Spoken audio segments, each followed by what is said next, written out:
Namaste and welcome to the Healing Mirror podcast. My name is Soraya Saraswati, and here I'm offering discussions, global satsangs and interviews with spiritual teachers, philanthropists and awakened and inspirational humans.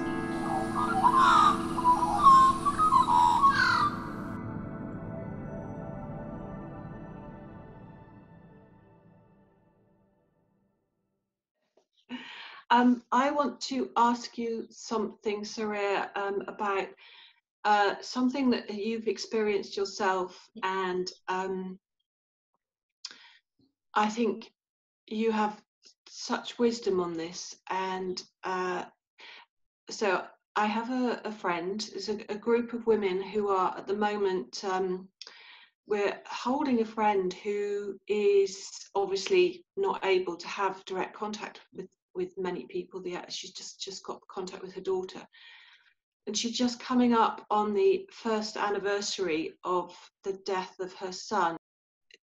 You know, what I'm finding is that we're all getting into the storytelling of what happened, and obviously she needs to tell that. She needs to express, you know, what happened for her. We need to hear that.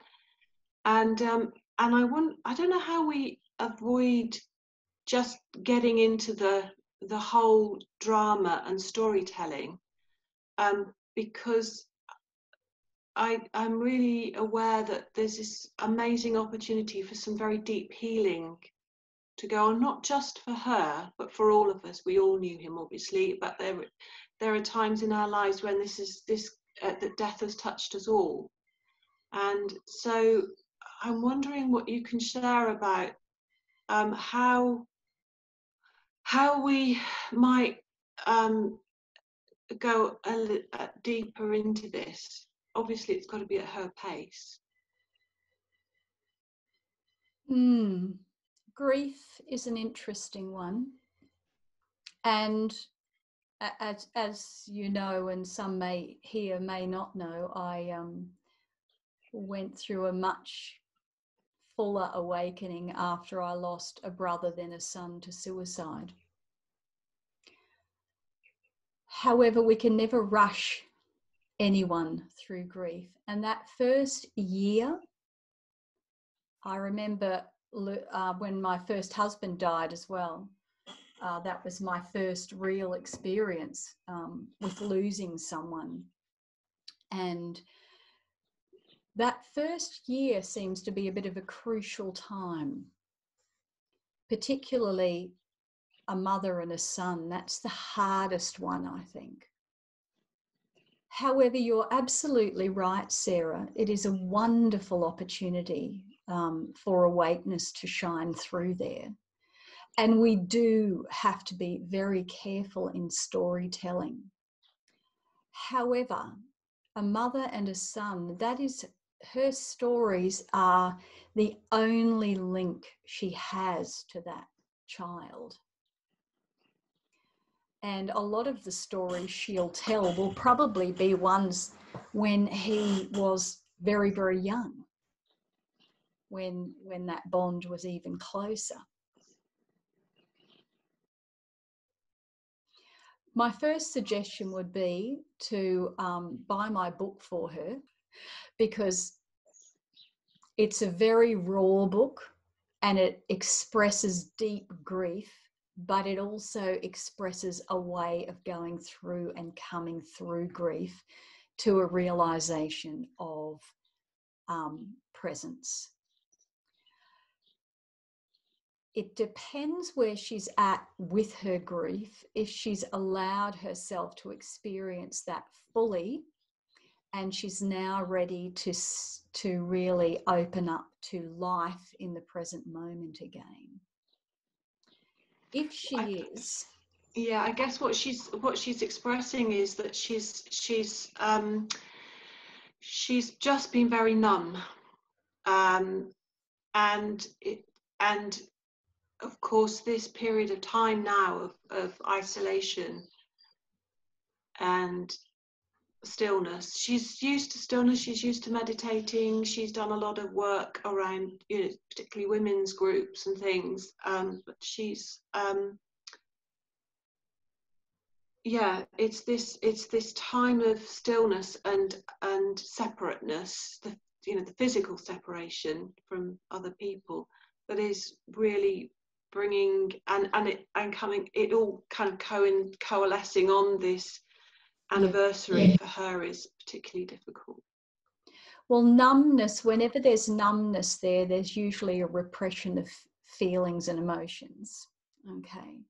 Because if we can feel in the body, because the body is the barometer of what's going on, if we can have sensations and then allow those sensations to move through, that's great.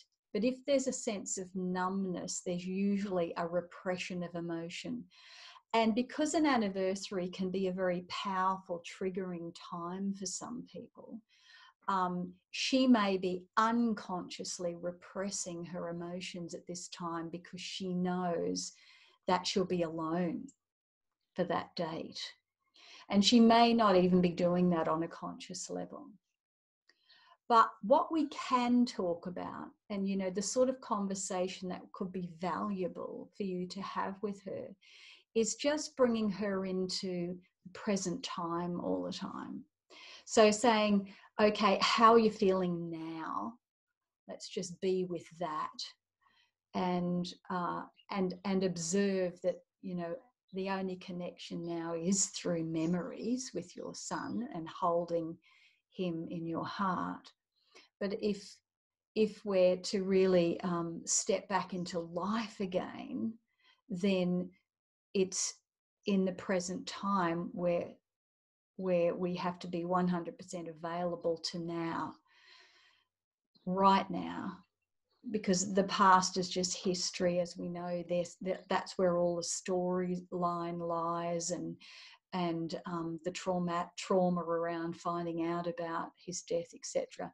And the future is her hopes and dreams, but how is she right now? So just keep pulling that back to the present moment and realizing, are you feeling okay right now?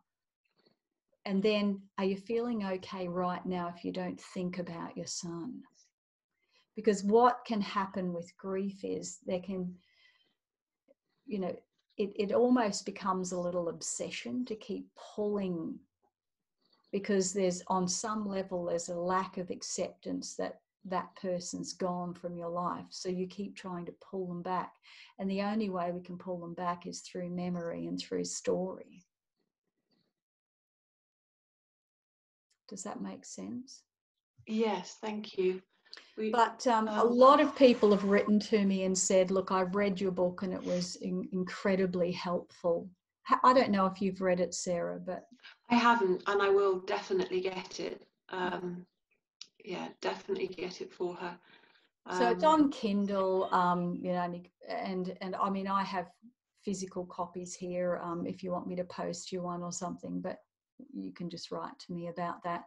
Yeah, but sometimes a shared grief is a powerful thing, and a shared coming through grief can be a powerful thing. For me, it was grief, and grief is one thing, continual suffering after a natural and healthy process of grief is another thing. And that continual suffering after a healthy process of grief is when we refuse to accept it fully. You know, when someone you love dies, or something happens that you really didn't want to happen, there is this huge resistance in the body-mind. And you might have even heard yourself saying this sometimes, this can't be happening. Have you ever said that any time in your life? I bet everyone here has. This can't be happening. And then there's usually an extra bit, to me. Yeah? This can't be happening to me. For me, a huge, you know, when my son, they told me all of a sudden that, you know, he was in the hospital, they were taking care of him, and then they said, look, I'm sorry, we were understaffed, we didn't watch him, and, you know, he had a suicide attempt. And it was like everything inside me resisted that, because that wasn't logical. He went somewhere to be safe, did all the right things, and he became unsafe. So my suffering was exacerbated by the lack of being able to accept, digest, even comprehend, because the grief comes in and confuses everything. But then after a healthy period of grief, and I do believe that grief is a very, very healthy thing, then comes that point though, where, okay, there has to be acceptance on a deep, deep level. Again, can I be with what is? As uncomfortable as that is, as a little as I like it, it's a tough line, but it's the truth. Can I be with the truth here? The truth is this beloved is no longer with me physically. Thank you. Thank you. That's really helpful.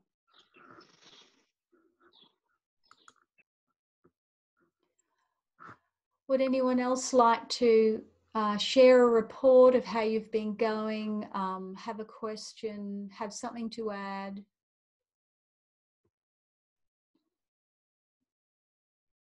You know, sometimes when people talk about spiritual awakening, they get a little bit, we have to remember that we still are living as humans with a body mind, you know, and that kindness and compassion spring from love, and that when we awaken, that love, that kindness, that compassion, that understanding is the, you know, the spring that never dries up. That's always there. However, there is, like everything, there is a line where it is pure love, pure compassion, pure understanding, non-judgment, or sometimes it can be indulging in emotions and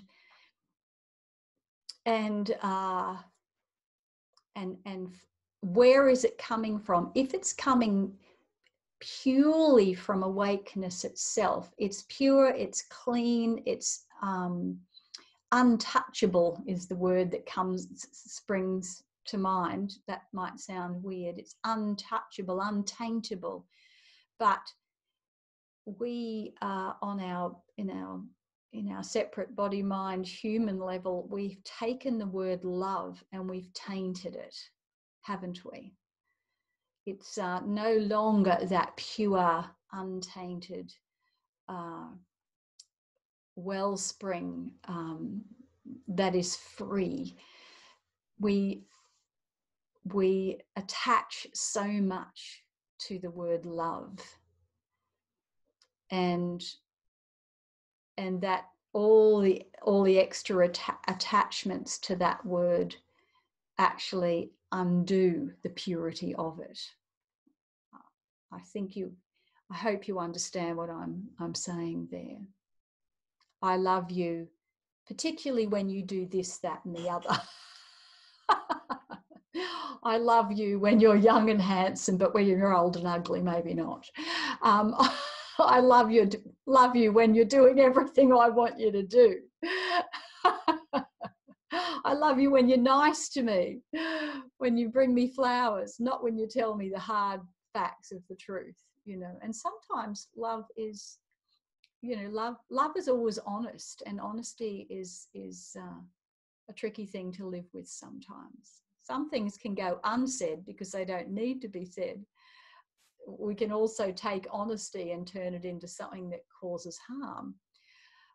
So that pure love would never do anything to cause harm. It is innocent, is the word that comes to mind. It is innocent. Join me for upcoming podcasts. And please, if you found this helpful or you'd like to share a comment or perhaps your own experience, I'd love for you to leave that message down below this podcast. I enjoy reading your feedback, and I'm sure we can all help each other to hold hands, to remain awake, present, clear, and loving. Namaste.